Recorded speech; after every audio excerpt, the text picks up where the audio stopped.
நெருப்புக்கோழி, அதாவது ஆங்கிலத்தில ஆஸ்ட்ரிச் அப்படின்னு சொல்லுவாங்க. இந்த பறவை ஏன் பறக்காது அப்படின்றதுக்கான காரணத்த தான் இந்த வீடியோல தெரிஞ்சுக்க போறோம். உலகிலேயே மிகப்பெரிய மற்றும் அதிக எடை கொண்ட பறவை அப்படின்னா, அது வந்து இந்த ஆஸ்ட்ரிச் தான். அதனோட எடை வந்து இப்படி அதிகமா இருக்கிறதால, தன்னுடைய இறக்கையை தூக்கி காற்றில் பறக்கிறத வந்து இதுக்கு முடியாது.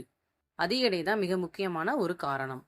நெருப்புக்கோழியோட உடம்போட வெயிட்டோட ஒப்பிடும்போது, அதனுடைய இறகுகள் வந்து ரொம்பவே சின்னது.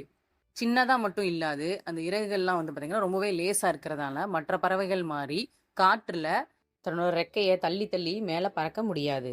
மற்ற பறக்கும் பறவைகளோட இறகுகள்லாம் ரொம்பவே ஸ்ட்ராங்கா இருக்கும். அப்படி ஸ்ட்ராங்கா இருக்கிறதால தான் வந்து, காற்றுல பறவைகள் தன்னோட உடம்ப மேல தள்ளி தள்ளி பறக்கிறதுக்கு உதவியா இருக்கு. அதேபோல பறக்கும் பறவைகளுக்கு இறகுகள் வந்து அதிகமாகவே இருக்கும். ஆஸ்ட்ரிச்சுக்கு அப்படி கிடையாது.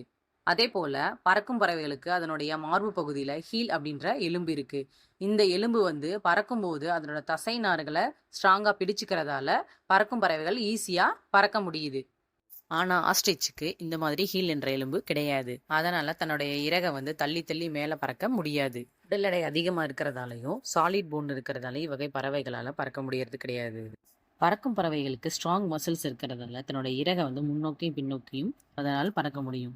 ஆஸ்ட்ரிச்சால பறக்க முடியாவிட்டாலும் அதனால மணிக்கு 70 கிலோமீட்டர் வேகத்தில் ஓட முடியும்.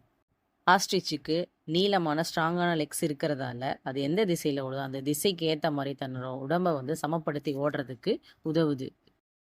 ஆஸ்ட்ரிச்சோட எடை வந்து பார்த்தீங்கன்னாக்கா சுமார் 145 கிலோகிராம் வரைக்கும் இருக்கும். இதனோட உயரம் வந்து 8 அடியிலேருந்து 9 அடி வரைக்கும் இருக்கும். ஆஸ்ட்ரிச்சோட முட்டைகளின் எடையே வந்து 1500 கிராம் வரைக்கும் இருக்கும்.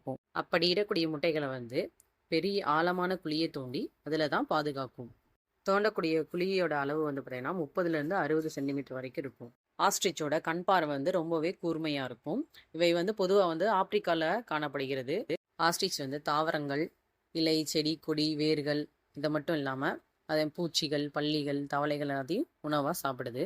ஆனாலும் இவற்றுக்கு வந்து பற்கள் கிடையாது. பல்லு இல்லாமல் எப்படி சாப்பிடுது அப்படின்னா, இலைத்தலைகளை சாப்பிடும்போது கூழாங்கற்களையும் சேர்ந்து அது விளங்குமா.